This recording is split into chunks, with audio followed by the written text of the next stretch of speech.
How lovely to meet you. Nice to meet you. Welcome to Manch. It's my very great pleasure to be here. And so you just got off work. Where were you working today? Today was my boring day job. It was working a theatre box office in London. I see. And I know you are a musical theater actor, right? Yes, you too. Yes. I wish there was a song we could sing. Well, I think Skype might have a delay. It makes I know. I know. We'd be constantly out of phase with each other, but maybe we can work something out. I know. Well, I was just wondering, I was hopeful that your beard was for some sort of amazing role that you were playing right now. No, it's purely and simply because beards are awesome. They're so awesome. And do people, when you go in auditions, do they say, are you willing to shave?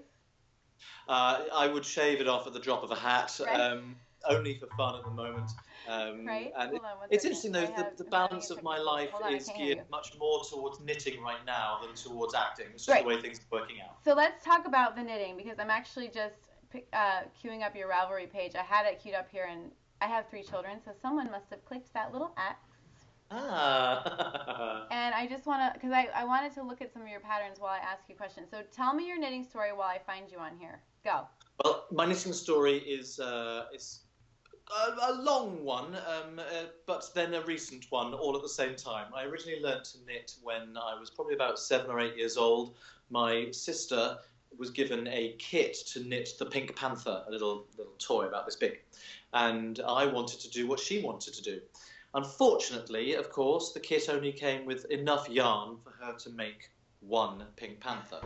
So my mother, who can knit but doesn't enjoy it, nevertheless did have some odd ends of yarn and needles in a box under the stairs that she never touched. But she got me some very thin, dark green yarn and some very big, fat needles. No. And she said, "Here you go." And I didn't care. I didn't know any better. Right. So I ploughed straight in and I managed to knit myself a very dark green Pink Panther who was a bit more like a string vest. Right. I was going to say very holy, right? Yeah. When you look at him, in fact, I have him just off camera. Would you like me to get him for you? Of course. He is, this guy is probably 35 years old, but I'll be right back. Okay. When you look at him, you do see probably more of his stuffing than of his skin. But here he is. Look at that! So this was my very first ever knitting project, and he's very much a Pink Panther. I embroidered his little eyes on in a very wonky fashion, and he has,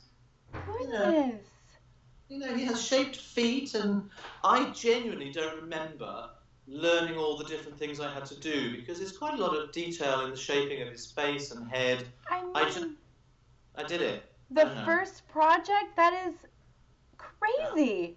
I'm so proud to still own him. I know, because everyone whose story, because we all have kind of a similar story. Learned when we were kids, didn't revisit. And then leave it. Yeah, and the fact that you have your first project and that it's that specific and special is pretty amazing. I'm very proud of him, very fond of him. So he has pride of place in this house. He's he was sort of just up in the attic with all the other cuddly children's toys until about 6 years ago when I started knitting again. And then I suddenly remembered, I thought, oh, I have him. Mm-hmm. So he is now very much proudly out of the attic, and he's very part of the family. So when you returned 6 years ago, what prompted you to return to knitting? Friends bullying me. So I had 2 friends who are both keen knitters, and they were saying, "Nathan, you've got a very mathematical, scientific, formulaic brain. Knitting is probably going to be right up your street." I was like, "Nah, not interested. I'd learnt it as a child. I did it back then." No, I also felt wrongly that men have a sort of a different relationship with knitwear from women. And well, I certainly did at the time. And I genuinely wasn't interested. I didn't feel there was anything that I could knit that I would want to wear. Interesting. And they tried different angles. They said, "Well, what about knitting for other people?" I said, "I'm far too selfish for that." Let's just be clear. Yeah.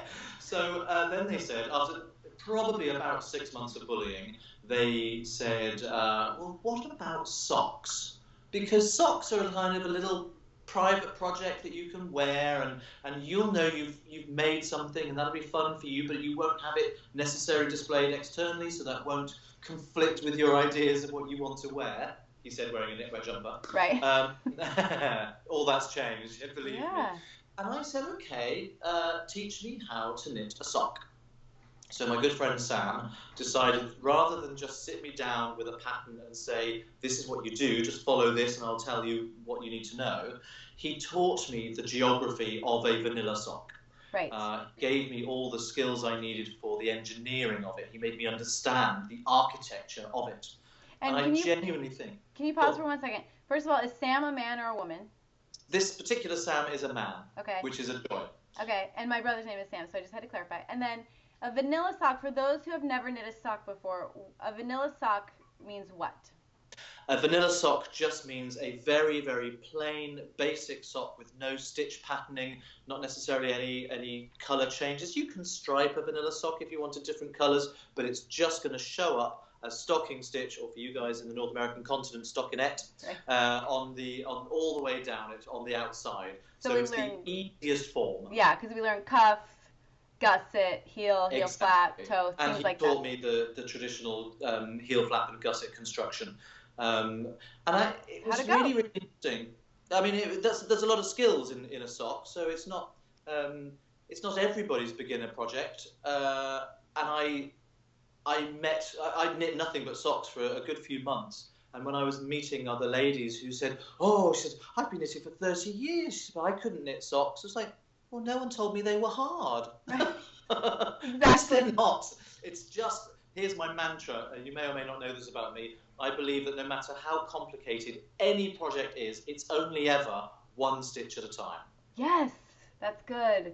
That's good. So, and that's how I learned to knit socks, and I credit Sam actually with me being a designer today. I think if he'd given me a pattern and said follow that, I'd have been a pattern follower. Mm-hmm. But I had more of an understanding of what makes a sock, all the different sections, and as you say, there's cuff, leg, heel flap, heel turn, gusset decreases, foot, toe, closing. There's all these different sections of it, and I had a real understanding of that. So when I then bought a pattern book with some socks in it, and I liked them all except one little detail here or one little detail there, and I went through the whole book thinking, I want to make that sock, oh, but I don't like that bit, oh, right. Next. I want to make that sock, but I don't like that aspect of it, next.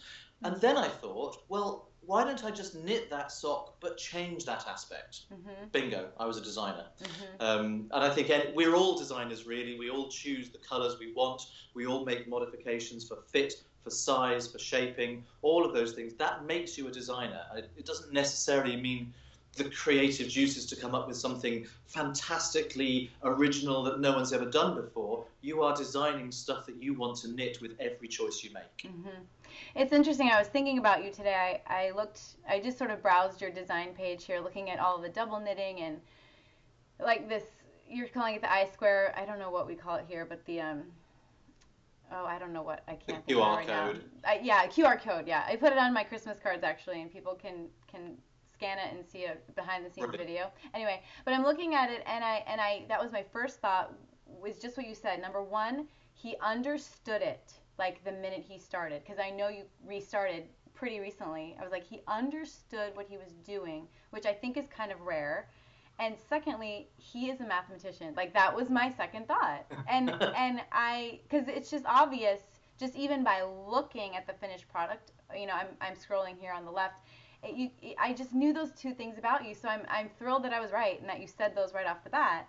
I really enjoy the mathematical aspect of knitting, and I think that appeals to a lot of knitters in ways that they don't necessarily appreciate, because it is all formulas and patterns, and literal patterns, but I mean sort of referencing and recognizing patterns within things, and there's a logic and there's a flow to it just with mathematical formulas. And for me, I've never really studied maths. I was good at maths at school, but I have a hobbyist amateur interest in applied maths and further maths. For me, numbers just work. They just are. There's a right and there's a wrong. There's no grey area. Mm-hmm. And knitting is very much like that. obviously the grey area is the creativity you can apply to your blank canvas. But when you're actually knitting something, it's either right or wrong, you know. And if you're following it correctly, you'll get the same results as somebody else. Do you read music? I do. So that explains your math as well, wouldn't you say? It's so mathematical reading music. Yeah, absolutely. My husband is a composer. So there's a lot of music in the house. Yeah, yeah, he's definitely, yeah. Okay, so talk about the designing. So when did you go from I knit a sock with my friend Sam to now I'm on Ravelry and I'm designing and and the podcast. Like, talk about all of that progression, please. Gosh, it sort of happened really without me noticing it. It was never a plan. It just crept up on me. All of these things that you mentioned literally just were a natural progression. I think my third ever pair of socks. My first pair of socks was very vanilla. It didn't even have a ribbed cuff. It just curls a little bit at the top. It was just pure stocking stitch all the way down. My second pair of socks had a cuff and it had a very, very basic, simple textured pattern on it. And then the third sock, I wanted to do something that really was my own design rather than taking aspects of other people's things. And I came up with a pattern called cancello, which means lattice or grid in Latin. And it just has little diamond cables that work down the front and the back. And I worked it all out, and it was the longest winded process in the world. I was knitting 2 stitches and writing down what I had done, and knitting a cable and writing down what I'd done. And I just wanted that whole thing. So the whole thing is a completely written out pattern. It goes on for days because the pattern it travels quite a lot, so there's not that much repetition in it. And from that, I thought, well, maybe somebody else might want to knit this. So I learned how to use the Ravelry functions of putting things up as a pattern, and that was kind of it. There it was, the first one was there. Moving into the double knitting was a different story. I was socks, and I was at a local knitting group, and a lady walked in with a cardigan, which was quite spectacular. The whole thing was double knitted. It was the body had a cityscape design on it, so it was skyscrapers and lit windows and clouds and birds and a hot air balloon and roads across the bottom and all down the sleeves. So it was truly amazing. And I'd never seen anything like it. I was so green to knitting at that point. I didn't really know what was possible. I just knew that was amazing. So I went over and said, what, how have you made this? What is it? And then when she opened it and showed me that it was completely reversible and the colours were in negative image on the inside, it was a mind-blown moment. Yeah. She clearly had been working on this a while. She'd even done reversible seams so that all the edges were tucked between the 2 layers of the fabric, so it was beautiful inside and out. And it was like a daytime cityscape and a nighttime cityscape. It was truly wonderful. And I said, what is this crazy sorcery? And she said, it's called double knitting. She said, have a look on YouTube. Great advice. So I went home and I spent probably about 2 months obsessively watching every YouTube video I could on double knitting for different ways of casting on, different ways of holding the yarn, different ways of creating the edges so you get nice, clean, tidy edges, all the different aspects that I now teach. I wanted to make sure I found the one that would suit me. So I wasn't content with just watching the first video and learning that. I wanted to watch everything I could and find which one I thought was going to work best for me. And it was probably 2 months before I decided to put anything on the needles at all and give anything a try. That's I was just so disciplined. Yeah. I wasn't ready. I felt it was a big step, and I didn't feel I was ready to take it. So I wasn't actually holding back. I was waiting till I felt ready. And what was that moment like? How did you know it's time? I think I'd watched the whole internet. I don't think there was anything left. The internet broke. You broke the internet. I'd used it up. There was no choice. I had to do practical things. That's so funny. So when you decided to start the double knit, I have never double knit, so I would also need to... Yet. I have not yet. So did you just start with your own, like, did you just improvise, or did you go to the pattern? A pattern? I jump in all the time with both feet, and I designed a scarf that I wanted to make. Right away. It was a scarf that has a sort of very geometric optical illusion lattice pattern on it. It's all done with horizontal and vertical lines, but where the corners all change direction, it kind of makes a diagonal diamond of a diamond within a diamond. So Oh it, my it's goodness. not the kind of thing you want to look at with a hangover, asking how I know. What is it It makes called? your eyes go a bit funny. Is it on? Did you write it? Did you write that one out, or that's It's just? called Perplexus, and it's actually, I don't have it to hand, but it's the scarf I use every day and have done for about 4 years, well, in the winter when it's cold enough. It's my go-to scarf. Yeah, so when you double knit, does it take double the amount of yarn then? Yes, you're creating 2 layers of fabric at the same time, Right. one for the front and one for the back. I have some double knitting here I can demonstrate for you. This is a scarf. You can see on this side it's a blue wiggly line on a grey background. Mm-hmm. If I turn it over, it's a grey wiggly line on a blue background. Yes. And so you've got 2 completely separate. Well, they're not separate. They're locked together, but they are 2 distinct layers that work together in tandem. So yes, it's double the amount of yarn. It's double the amount of stitches, it's double the amount of time, and because knitting is fun, it's double the amount of fun. There you go. So how did you come up with Sockmatician as your name? It's where I started. It's just socks and mathematician. Mm-hmm. It was where a lot of my inspirations still come from now. In fact, the scarf that I'm showing you now, this design on it is an example of one of the earliest fractals that was discovered. It's called the space-filling curve by an Italian mathematician called Giuseppe Peano, and it's one wiggly line that makes a little letter N. I don't know if you can. I'm going to the camera. You can see a little N there. N for Nathan, of course. Yeah, of course. But if you flip this letter N, you can make a bigger N out of a little n, and you can do that on and on and on and make bigger N's out of smaller N's.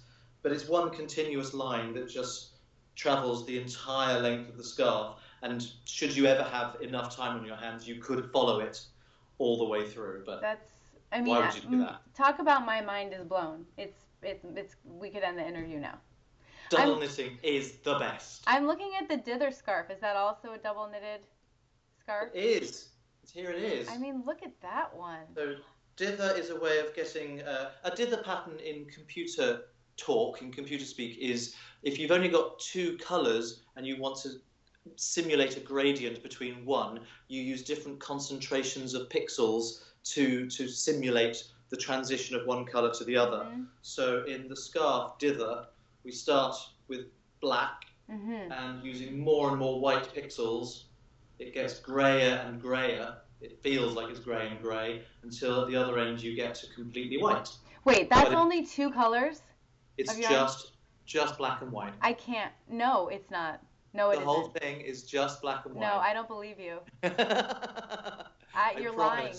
Look at this picture. I mean, I'm gonna put a picture if you'll grant me permission. I'm gonna put a picture from your pattern, whatever this is called, pattern page. It looks like white, gray, and black. Yes, it's just black and white yarn. I can't believe you right now.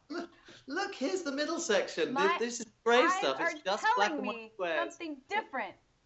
Nope, just black and white squares. Oh my gosh.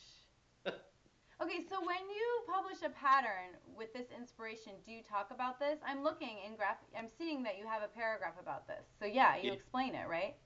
Yeah, I like to share the inspiration when I on any pattern page. I like to talk about what it is that excited me enough to want to make it, and if somebody else cares, they might get excited enough to want to make it too. My jaw is dropped. I had no idea this is where we were going to go with this interview. I'm serious. I'm seriously, I don't even know. I can totally see double knitting in your future soon. I don't even know what to say next. Okay, well, let's talk about one more. Let's talk about the W12-8QT. I have it here too. Oh. This is what you can do with gradient yarns and double knitting. Okay. So I have a black yarn and a long long color change color gradient there. Yeah. It goes. I mean, it's a hugely long repeat. It's about 90 grams of. It's a sport weight yarn, about 90 grams before it goes back to the same color. But of course, on the other side, you get the black background with the texture going through as the accent color. Now, this scarf is kind of funny. The reason it's called W12AQT is because that's a postcode. We don't have zip codes in the UK. We have postcodes. Right. And they have mixtures of letters and numbers. Mm-hmm. And W12AQT stands for West 12. It's an area of West London, which was very famous when I was growing up. That postcode was it's the postcode of the BBC TV Centre. Mm-hmm. So it was always the address that you had to write to if you wanted to write into your favourite TV screens, TV stars. And in the same location, there is a shopping centre. And in that shopping centre, there is a public lavatory. And on the wall of that public lavatory, there's a mosaic tile pattern. And I walked past it, and my brain went, "Ooh, squares, knitting chart." And I took a photograph of this public lavatory bathroom wall and came home and charted out what became this scarf. I'm glad that you went with the postcode and not something else for the name of that one. But talk about inspiration everywhere, because do you live in the city? Tell us how what's your lifestyle like? Like, where do you live? I live in an area of North London. I'm probably about 4 miles away from the very centre of the city, certainly from Westminster, where we had the terrible problems last week, Right. the terrorist attack. So I'm not right in the centre of things. It's an area called Highgate, which used to be a separate village before London grew around it, and it's on quite a high hill, and it still has lots of woods and forests around. There's Highgate Woods that I can see out of my window here, and there's Hampstead Heath, which is not far away, and Queenswood just around the corner. So it still feels very villagey, and it doesn't feel like I live in the city at all. It's a very, very lovely. It's not even suburban. It feels like it's a small town in the country, even though it's completely surrounded. Yeah, and even 4 miles from the center of the city, that sounds ideal. Yeah, and it's very easy to get to. It's on the underground. We have the tube network, and the tube station stops just outside my house. Yeah. Buses, and obviously the city doesn't stop at all. It's completely unbroken urbanisation between us and the centre of Soho or Westminster. But it's a really lovely place to be. We've been here, my husband and I, for about 11 years, and we love it. And so do you get a lot of inspiration from the city or country? I mean, I'm calling it the country, the village. Like, where do you find it? Is it just sort of, talk about that. It's anywhere, absolutely anywhere. I'm about to start work on a design for another double knit scarf, which would again be high contrast. So I'm not going to do it in black and white. It's going to be in a dark purple and a pale grey. They're going to work really nicely together. And a friend of mine lives about a mile away from here in an area called Belsize Park. And he lives in a very old Victorian building. And it's a separate apartment. But when I walked through the hallway, there's this beautiful mosaic tiled floor. And again, my brain went, tiles.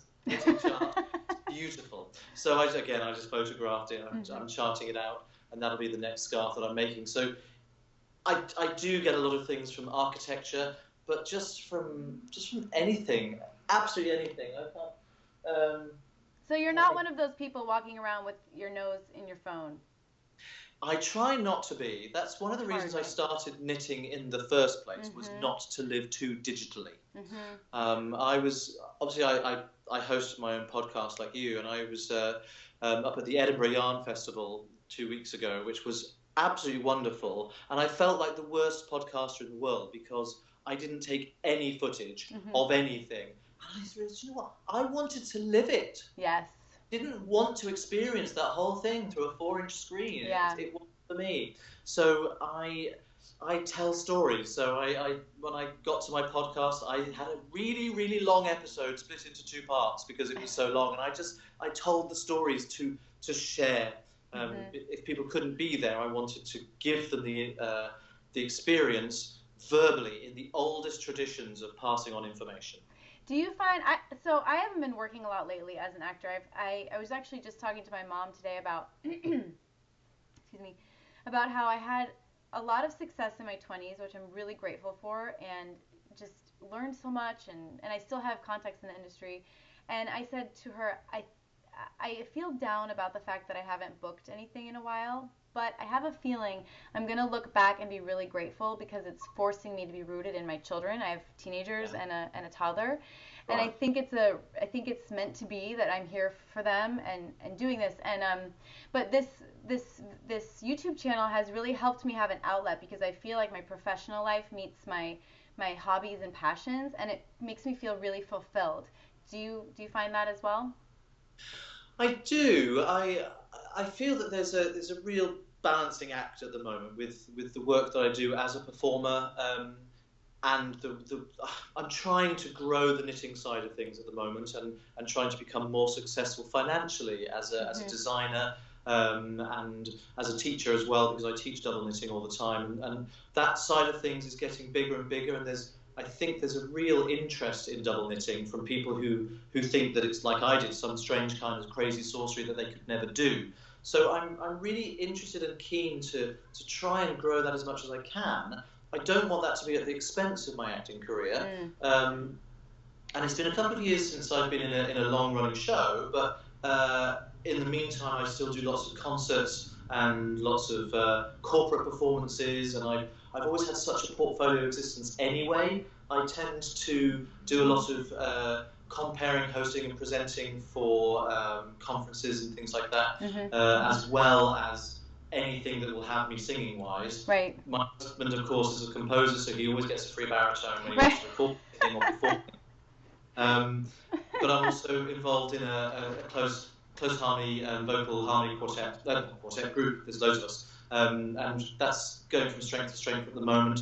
So there's plenty of outlets for my performance at the moment, Mm. even though not I'm not steering things towards long running shows at the moment. However, that could change tomorrow. You know what this Right. business is like. It's as fickle as anything. Hmm. And if I get a phone call tomorrow saying, come and audition for the next West End show, and if I'm lucky enough to get the job, of course, I'll be in a West End show for the next year. Yeah. Um, Yeah. I guess I didn't mean to put you in the same category as me where I just am flat out like not. Well, no, I think it's I didn't mean no, I that. think you're absolutely right though, because it is difficult to manage those things at the same time. Hmm. And I think certainly if I were to go into rehearsals for a show now, everything else would have to stop Yeah. for 6, 7 weeks because you have to focus 100% on your acting career. Right. For anyone who's watching this who is not a performer and thinks it's easy, it's hard work.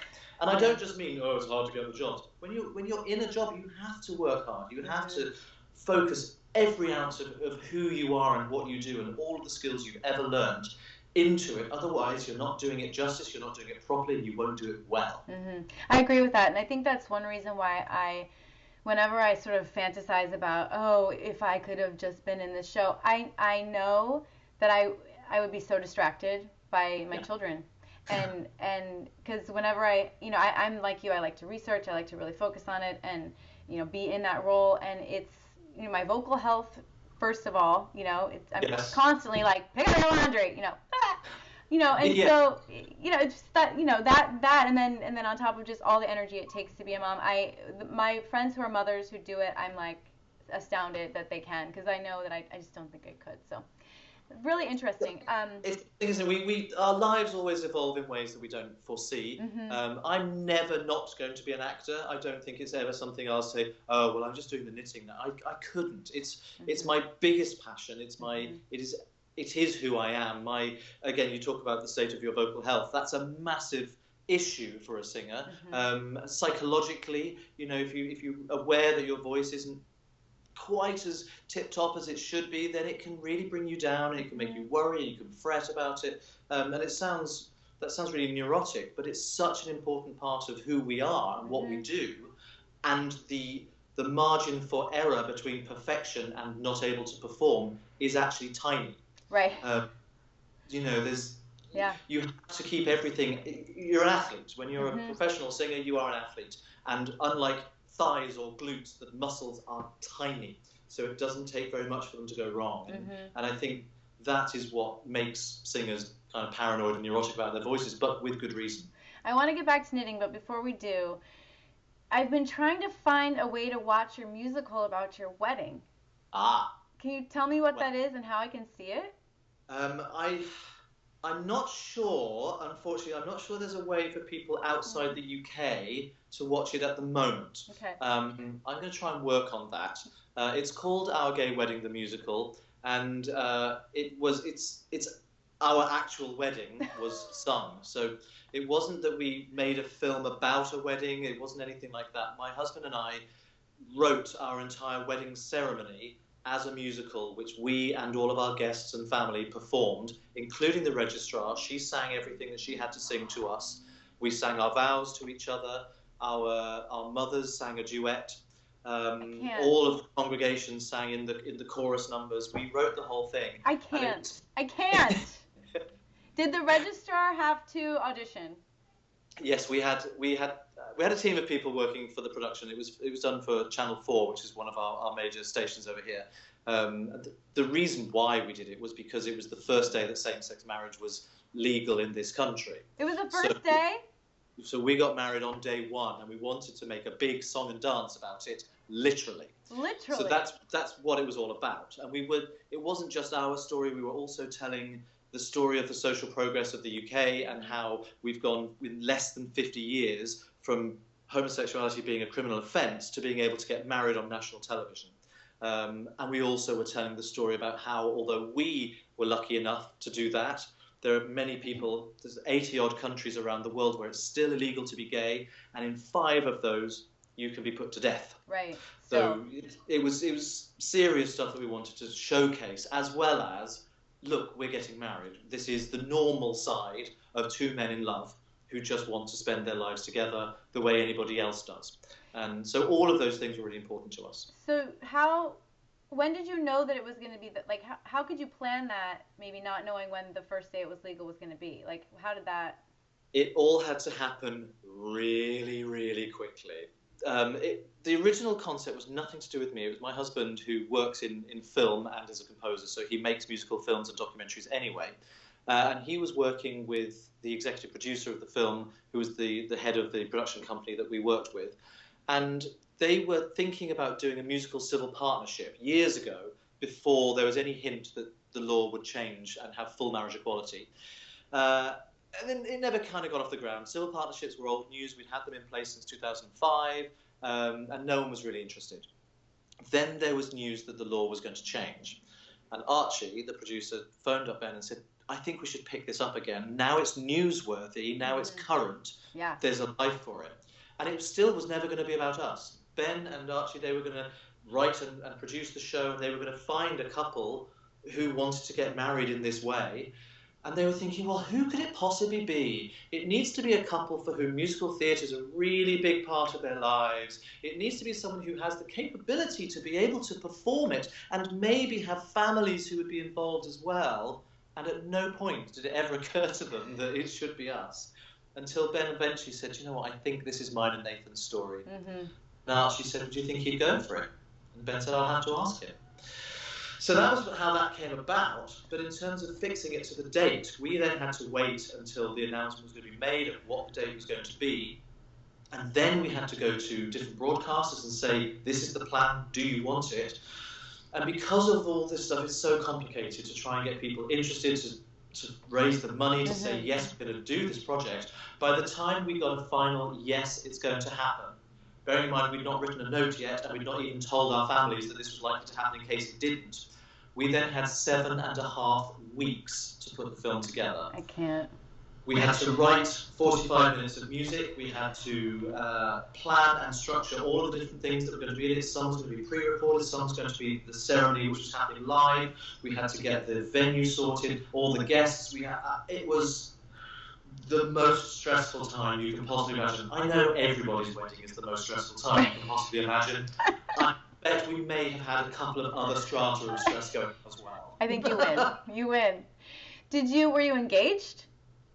We hadn't been up until that point, no. So we had 7.5 week engagement. That is so interesting.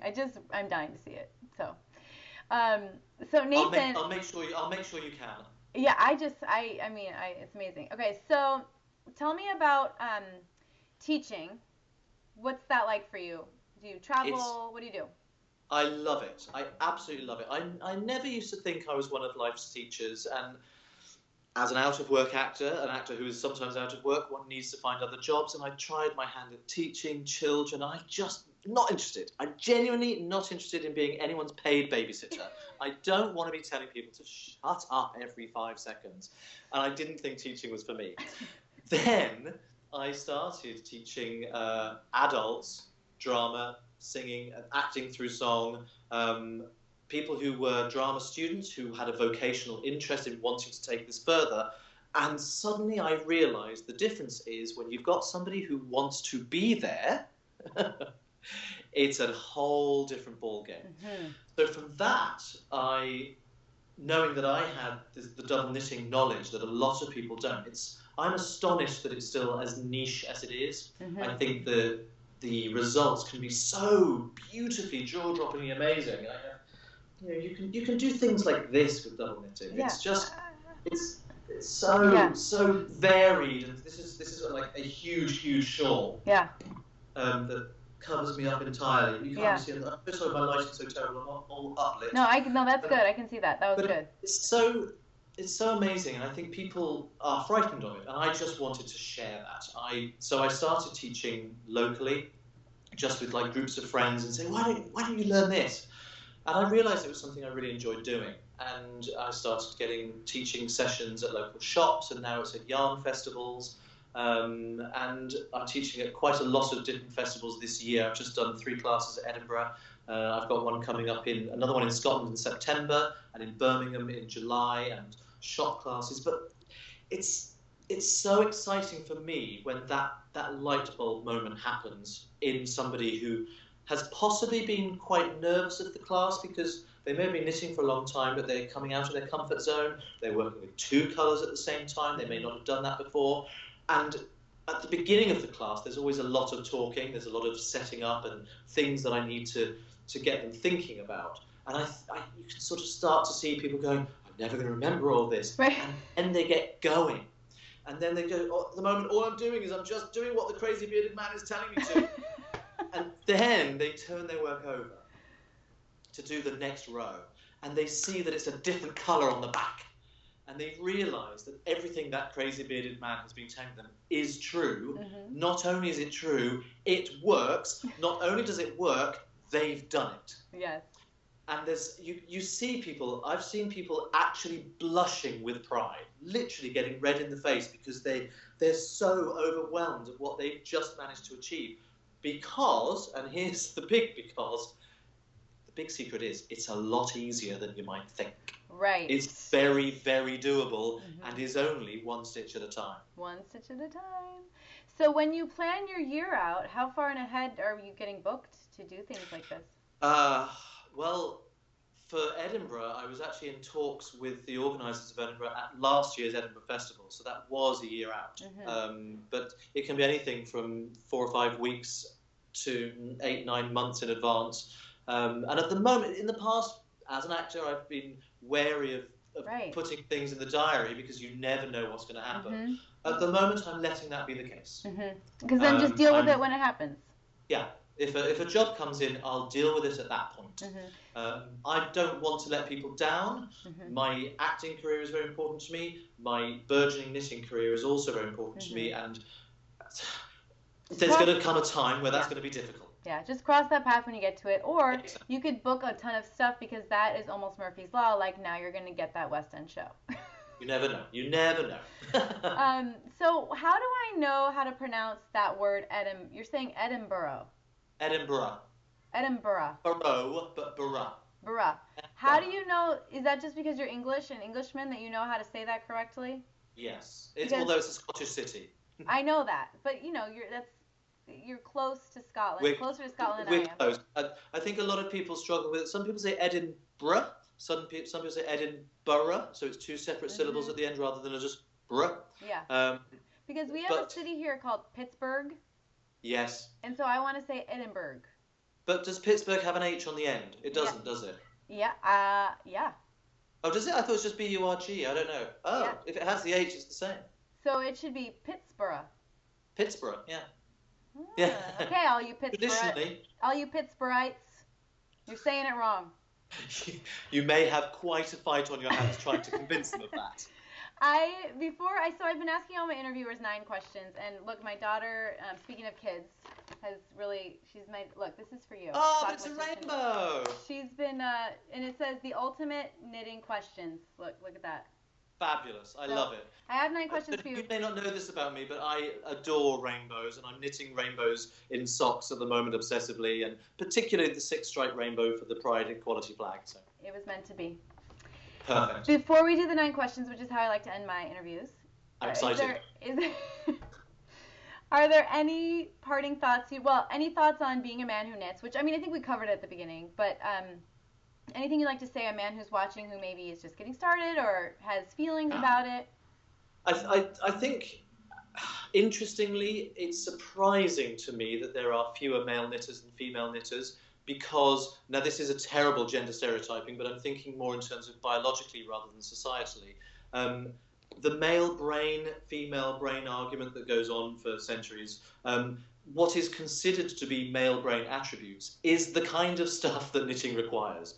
And that sort of a close focused attention to detail, the logic, the pattern, the formulas, all of those things I was talking about earlier, that's just all there in you, boys. Come on, just let it out and be a knitter. Mm-hmm. You will come across people who think that you're fascinating or unusual. There will possibly be some emasculating comments. I find that kind of rare. I think it does happen.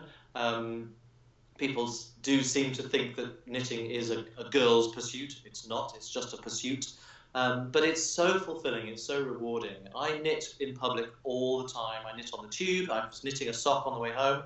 And yes, people look, because I was wearing a big biker's leather jacket. I'm a man with a grown-in mohawk and a big beard, and there I'm 6 feet tall, and there I was knitting a gay rainbow-coloured sock, and that makes me very proud. You know, I'm happy for people to look, because I'm always happy to challenge people's preconceptions, and I want people to be aware that nothing is unusual. Things are just part of life, part of everyday life, and I want to normalise everything. It's one of the reasons why my husband and I got married on the television. It's, again, showing people who may not have gay people in their lives that it's just normal. It's just 2 people. This is just normal. It's just a person on the tube knitting with a beard. Does your husband knit? He does not. I've tried to teach him to crochet, but he has kind of big, clumsy hands, and I think he might be a little bit dyspraxic and doesn't really have the attention span or the fine motor skills. But I think that would come with time. I was going to say, my husband would say the same thing about himself. I think the only reason I do is because I had a head start when I was a child. Mm-hmm, I think the muscle memory from when I was 8 years old, it's still in there. When I started learning double knitting, I worked with a yarn in each hand, and I realised I was in the left hand, because I'm a right-handed knitter, and I'm in the left hand, I was tensioning the yarn exactly how I'd learned to crochet as a child. And I hadn't crocheted for years and years and years, and then when I came back to it, it was like, oh, my muscles just did that. So I think actually if you do knit as a child, it does give you a head start. And the brain synapses have kind of been already like laid. You didn't talk about, we haven't talked about crocheting at all because I didn't ask. Do you crochet often? I can, I don't. I really enjoy the process of crochet. I'm so sorry to any of your crochet fans who are watching.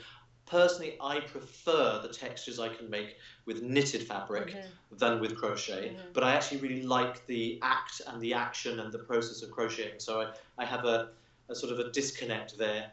I suspect, though, the next stage for me will be weaving rather than any other type of fibre craft. I'm growing an interest in weaving, which is worrying me a little bit. Yeah. I don't have time in my life for weaving. How big is your stash? It's not huge. I have 3 kind of big plastic bins, which is all full of stuff. And I came home from Edinburgh with a lot more yarn. But I'm getting quite good at only buying stuff when there's a project in mind for it. So it's not just, oh, that's pretty, I want to own it. Because that's the kind of stuff that accrues, doesn't it? That's the kind of stuff that stays there for years. And most of the stuff I have in stash is the stuff I bought when I was a new knitter. So the stuff that I'm buying now gets used much more quickly. Same. That's my life. Okay, so I had one more thought before I got to the 9 questions. What was it? It was stash. Oh, if I were to come to London again, I've been only once. You What must would come again. I must come again? What would be the local yarn shop I should visit? Like, what's your Oh, favorite? there's lots. The first one that springs to mind is Loop, which is in Islington. Nearest tube is Angel. Loop is a very, very boutique. Yeah, it has a very big selection, but they go for unusual, higher end, more expensive things. So you'll get all your luxury fibers there and the really, really special indie dyed things, really, really beautiful stuff there. There's also one which is jostling for position as my favourite. It's a much, much smaller shop called Wild and Woolly, Woolly with a double L and no E. I think we spell it differently from you guys. You spell Woolly with one L? I don't know. Yeah, we spell it with two. It's loosey goosey. Wherever. Wild and Woolly. And that's in northeast London, and that's run by my very good friend Anna, who is just the most wonderfully engaging person. She brings people into her shop with loads of knitting community stuff, loads of classes, knit nights where there's alcohol.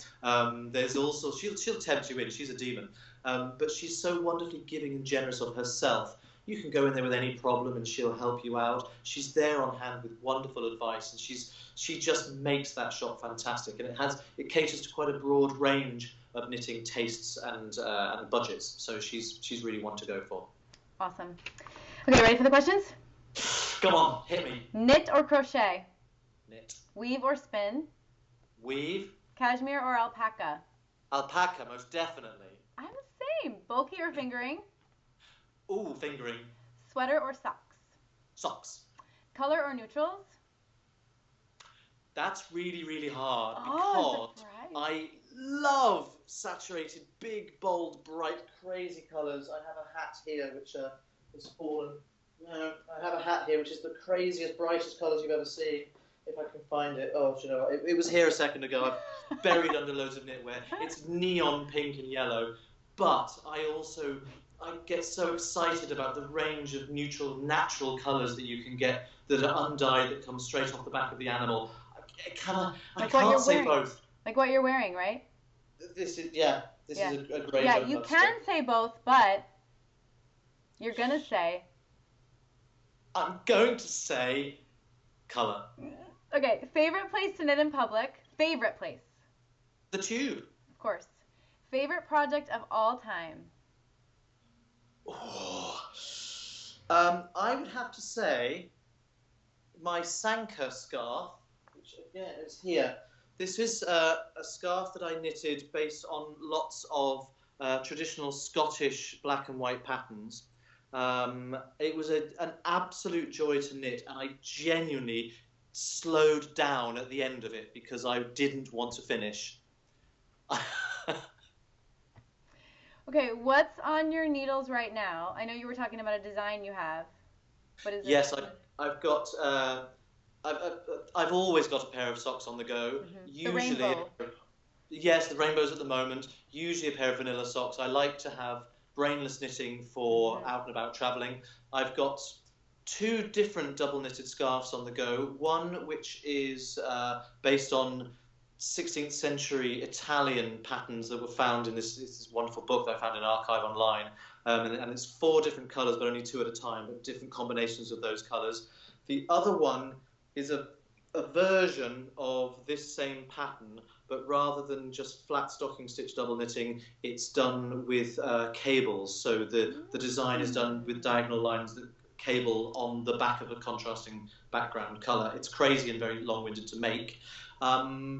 And I've also got a hat pattern on the go, which is a design for a magazine that's coming out in the autumn. Are you going to publish a book? I really, really want to. It is something I'm thinking about.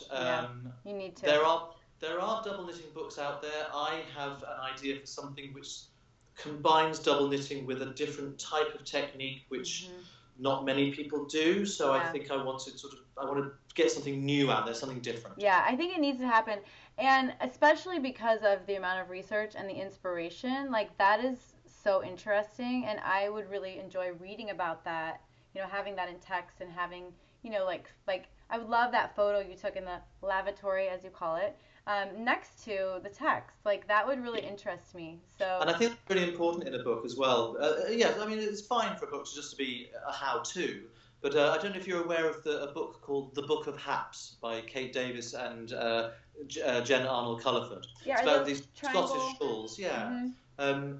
The book is full of essays about what a hap actually is, and it happens to be a word that predates shawl in the English language, and it used to be a verb that meant to enfold or enclose. And today, in the northern parts of Scotland, grandparents would still say to their youngsters, "Oh, don't forget to hap up against the cold." But a hap was this very utilitarian, functional, practical piece of knitted fabric. And there are so many essays in that book that make the book so much more special than just the patterns, which are gorgeous. Yeah. But it's a real find. It's a real interesting read as well. So getting all that kind of stuff would be the perfect book for me. This is what's happening for you next. Yeah, it is. I hope so. I've taken up way too much of your time, but I feel like we have a lot in common. I love you. You're so cool. And we need to just stay best friends, right? Stay best knitting friends. And thank you so much. I know it's late there, and people are going to be so happy to see you on Match. This is going up tomorrow. It's such a pleasure. Thank you so much for getting in touch. It's been a real joy. And thank you as well for the initiative of showcasing male knitters, because it is something that I'm passionate about. There were only 2 male tutors at Edinburgh this year, and proud though I was to be one of them, I think we want to get the ratios up across the board of knitting, be it just hobbyists at home, be it designers or tutors or podcasters. So thank you for showing guys the way. Ironically, it's Women's History Month. Didn't know that, but doing the best I can. Thank you so much. Bye. Bye.